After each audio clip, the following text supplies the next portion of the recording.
जय माता दी दोस्तों, शिव शक्ति यूट्यूब चैनल पर आप लोगों का बहुत बहुत स्वागत है। मैं उम्मीद करती हूँ आप लोग अच्छे होंगे, खुश होंगे, खुशहाल होंगे और सभी के घर में माता रानी की महल होगी। वैसे तो दोस्तों, जो हमारी इष्ट की शक्ति है वो हमें हमारी कर्म या सेवा भाव से ही मिल जाती है, मगर मैं आज आप लोगों को बताने जा रही हूँ कि गुरु बनाना क्यों ज़रूरी है और गुरु बनाने से हमें कौन कौन से लाभ होते हैं, गुरु के द्वारा हम किस प्रकार शक्तियों को आसानी से प्राप्त कर सकते हैं। जैसा कि आप लोग जानते हैं, हर चीज़ के लिए सबसे पहली बात, गुरु का नाम सबसे बड़ा होता है। आपने एक दोहा भी सुना होगा कि गुरु गोविंद दाऊ खड़े, काके लागू पैर, बलिहारी गुरु आपने जो गोविंद दिया बताए। क्योंकि गुरु ही हमेशा हमें गोविंद का मतलब भगवान की राह दिखाता है और भगवान का रास्ता हमें बताता है।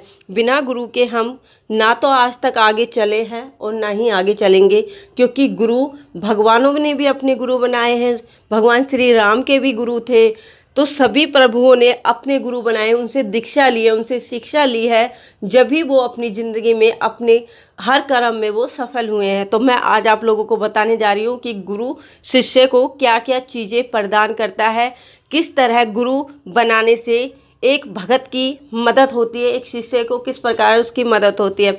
जब हम किसी को गुरु बनाते हैं, किसी से गुरु बनना का मतलब होता है उसका हाथ पल्ला लेना। वो आपके सिर पर हाथ रखेगा या आपको कुछ शक्तियाँ देगा, उसे बोलते हैं गुरु बनाना। कई बार तो क्या होती है, कई बार शक्तियाँ हमारी पूजा से खुश होकर अपने आप ही हमारे शीश आने लगती हैं, सवारी आ जाती है। मगर कई बार जब हमारे घर में बहुत ज़्यादा दुख, संकट, बाधा घेर लेती है, तो हमें ना चाहते हुए भी हमें भक्त बनना पड़ता है और हमें किसी ना किसी को अपना गुरु बनाना पड़ता है। तो उस समय जब वो गुरु बनाते हैं तो गुरु हमें किस तरह हमारी मदद करते हैं। सबसे पहले जो गुरु होते हैं वो अपने शिष्य को क्या शक्ति दे सकता है, मतलब जो उसकी इष्ट शक्ति है, जो उसके पास दिव्य शक्ति है, वो उसे अपने शिष्य के शीश पर दे सकता है। गुरु शिष्य को बिना कुछ करे, मतलब कोई तपस्या या कुछ सिद्धि करे बिना, सीधे ही शक्ति का अभाव मतलब शक्ति फील करा सकता है, शक्ति का अनुभव करा सकता है। क्योंकि जब गुरु शिष्य के शीश पर हाथ रखता है तो उसके अपने आप ही अंदर एक अजीब सा बदलाव उसके शरीर में आने लगता है, वो अजीब सा चेंजेस अपने अंदर फील करने लगता है। क्योंकि जो गुरु ने मंत्र अपने बहुत ज़्यादा भक्ति तपस्या से प्राप्त किए, वो आपको सिर्फ आपके शीश पर हाथ रखने से ही ऐसे ही प्राप्त हो जाते हैं। इसके जरिए आप बहुत आसानी से ईश्वर के दर्शन प्राप्त कर सकते हो, क्योंकि गुरु ही एक ऐसे हैं, गुरु का जो दर्जा है वो भगवान से भी ऊपर बताया गया है।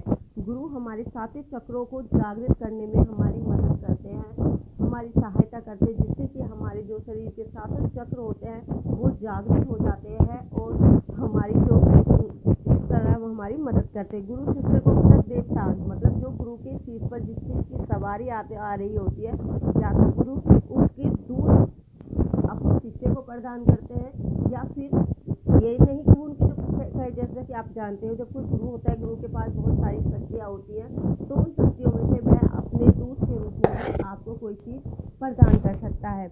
और कई बार क्या होता है, हमारे घर में किसी ने कुछ कर रखा होगा या करा रखा होगा, जैसे कि कुल देवी या कुल देवता भोग मांगते हैं, जैसे कि मीट, बकरा, मुर्गा, ये सब की भेंटें मांगते हैं और हम वो सब चीज़ें नहीं देना चाहते हैं। मगर जो गुरु होते हैं, गुरु जो हम बनाते हैं, तो गुरु उन सब चीज़ों को बनाकर उन्हें सात्विक चीज़ों के भोग पर लाते हैं और उन्हें सात्विक चीज़ों के भोग देकर उन्हें संतुष्ट करते हैं और उन्हें शांत कर एक जगह बैठा देते हैं, जिससे कि वो हमारे भले में हमारा काम करे, ना कि हमारे बुरे में हमारा काम करे।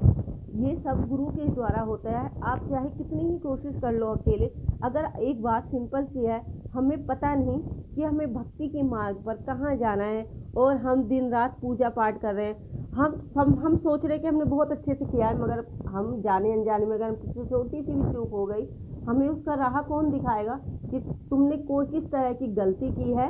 और तो ये सारी मार्गदर्शन हमारे हमेशा गुरुदेव ही करते हैं। गुरुदेव हमारे पितरों को मनाते हैं, हमारे पितरों को, अगर हमारे पितृ रुष्ट हैं, उनको शांत करते हैं। कई बार हमारे घर में जब नेगेटिव शक्तियों का वास हो जाता है, तो नेगेटिव शक्तियाँ क्या करती हैं, जो हमारे पितृ होते हैं, हमारे कुलदेव कुलदेवी होते हैं, उन सबको अपनी तरफ आकर्षित कर लेते हैं। मतलब वो जो हमारे कुलदेव या हमारे जो पितृ होते हैं वो भी हमारे बुरे में हो जाते हैं, क्योंकि वो अपने मन से नहीं होते, उन शक्तियों के प्रभाव से, उन पे दबाव डालने से ये सब चीज़ें होती हैं और वो हमारे बुरे में हो जाते हैं और वो हमारा बुरा करना शुरू कर देते हैं। गुरु शिष्य को कुछ दिन के लिए सेवा बताता है। सेवा किसी भी तरह की हो सकती है जिससे कि जो शिष्य है उसकी शक्ति पूर्ण रूप से जागृत हो जाए। सिर्फ हाथ रखने से या गुरु का नाम लेने से आप शक्ति आपको मिल जाती है, मगर शक्ति को हमेशा के लिए बनाए रखने के लिए आपको कुछ तपस्या करनी बहुत ज़रूरी होती है। और वो जो तपस्या होते हैं उस तपस्या का राह भी हमें गुरु ही दिखाते हैं। ये तपस्या या तो 41 दिन की होती है या 21 दिन की होती है या 11 दिन की होती है। ये हर किसी गुरु का अपना नियम होता है, उसी अकॉर्डिंग ये तपस्या चलती है। जैसे कि खड़ी तपस्या, कई लोग खड़ी तपस्या करते हैं, कई लोग धूने की तपस्या करते हैं, कई लोग जो कि गुरु होते हैं उन्हें धूने की तपस्या बताते हैं कि आपको धूने की तपस्या करनी है इतने दिन।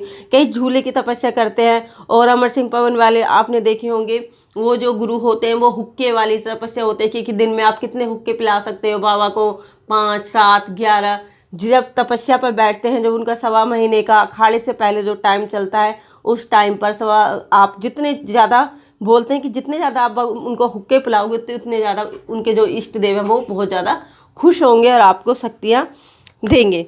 और जो गुरु हमें जब शक्तियाँ देता है और जब हम सेवा पे बैठते हैं तो हमारे घर में जितनी भी नेगेटिव एनर्जी या जितनी भी बुरी चीज़ें हमारे घर में वास कर रही हैं या किसी के द्वारा की कराई है या किसी ने हमारे घर पर कुछ भी बुरा किया है, जब हम तपस्या का जो टाइम होता है 21-41 दिन का, उस समय के जब 41 दिन तक वो सारी चीज़ें धीरे धीरे करके बिल्कुल साफ़ हो जाती है और हमारा घर बिल्कुल कोरे कागज़ की तरह बिल्कुल साफ़ सुथरा हो जाता है, जिसमें किसी तरह की भी नेगेटिव शक्तियाँ वास नहीं करती हैं। और गुरु हमें यह भी बताता है, जब हमारी तपस्या कंप्लीट हो जाती है तो गुरु हमें आगे का राह भी दिखाता है कि अब तुम्हारी जो तपस्या है वो पूर्ण हो गई है। जो मैंने आपकी शीश पर जो इष्ट देव तुम्हें प्रदान किए थे उनकी शक्ति आपके साथ है, मगर आपको समय समय पर उनकी किस तरह से उनकी सेवा करनी है, कभी किस तरह, जैसे उनका कब भोग देना है, किस चीज़ का भोग देना है, और भोग देते समय ये गलती नहीं करनी है। कई बार क्या होता है कि हमने गुरु तो बना लेते हैं मगर गुरु का हम सम्मान नहीं करते। एक बात का आपको विशेष रूप से ध्यान रखना है कि जब भी आप गुरु बनाओ तो गुरु का मान और सम्मान सबसे पहले है। अगर जो लोग अपने गुरु का अनादर करते हैं वो लोग अपनी ज़िंदगी में कभी सफल नहीं हो सकते। और उनकी जो शक्तियाँ, वो सोचते हैं ना कि अब तो हमें गुरु का कोई मतलब ही नहीं, कोई वो नहीं, क्योंकि हमें शक्तियाँ मिल गई हैं। ऐसा नहीं है, गुरु का दर्जा हमेशा ही पहला होना चाहिए। अगर आप गुरु का अनादर करोगे तो जो आपको शक्तियाँ मिली हैं, जो सोच रहे आप हमें मिली हैं, वो भी आपका साथ छोड़कर आपसे दूर चली जाएंगी और वो आपकी किसी तरह से भी मदद नहीं करेंगी। जो गुरु होते हैं, गुरु सात्विक भी हो सकते हैं और तामसिक रूप से भी हमें सेवा या शिक्षा प्रदान कर सकते हैं। तो आज के लिए इतना ही, हम मिलते हैं अपनी अगली वीडियो में। उस टाइम तक आप हमारे चैनल के साथ ऐसे ही बने रहिए। अगर आप लोग मेरे चैनल पर नए हो तो प्लीज़ मेरे चैनल को लाइक, शेयर, सब्सक्राइब करना ना भूलें और बेल आइकन को ज़रूर प्रेस करें, जिससे कि मैं कोई भी नई वीडियो डालूँ तो उसका नोटिफिकेशन आप लोगों को सबसे पहले मिल सके। तो दोस्तों आज के लिए इतना ही, हम मिलते हैं अपनी अगली वीडियो में। उस टाइम तक जय माता दी दोस्तों, जय माता दी दोस्तों, जय माता दी।